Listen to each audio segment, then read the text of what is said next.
How do I keep increasing my score by double digits after I already got a credit card? So, so the higher your score gets, you're not going to start seeing those 50 point, 80 point, 90 point jumps anymore, right? Because your score can only go so high. So if you only got one card, we need to add a couple more accounts to build that profile up, right? We increase our score by building that profile up. So if you need some easy accounts, bro, watch the second pin page on my video. It just shows you where to get a Google Doc with some easy accounts on there. But since you already got a credit card, bro, you're going to be focusing on just making payments on time and getting that utilization down to single digits. All right, getting down to single digits, not 30%, not 20%, not 11%, not 10%, single digits, bro. And then you'll start seeing that increase over time.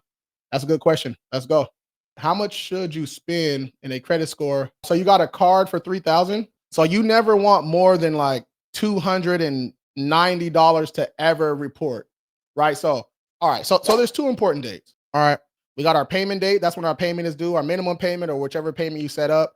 And then our statement date. That's when our balance gets reported to the credit reporting agency. So they're both important, but for different reasons.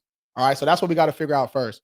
Now, for your score, all right, you want to make sure that balance is down in single digits before the statement date, or they call it the closing date, whatever y'all want to call it. It's just the date that your balance reports to the credit reporting agencies. And if you don't know it, you can log onto your app, get your statements. If it says, January 4th through February 4th, right? That's your statement date. If you don't want to do that, do what I did. I just called, right? I make them work for their money.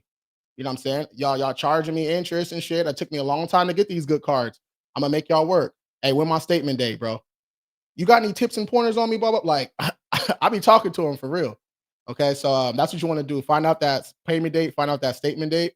And then yeah, you don't want to spend no more than you don't ever want to report no more than $290 on that $3,000 card. So you can spend, you know what I'm saying? You can spend what you want to spend on the card, but just make sure you're using your common sense, paying that balance down before that statement date, bro. That's a good question.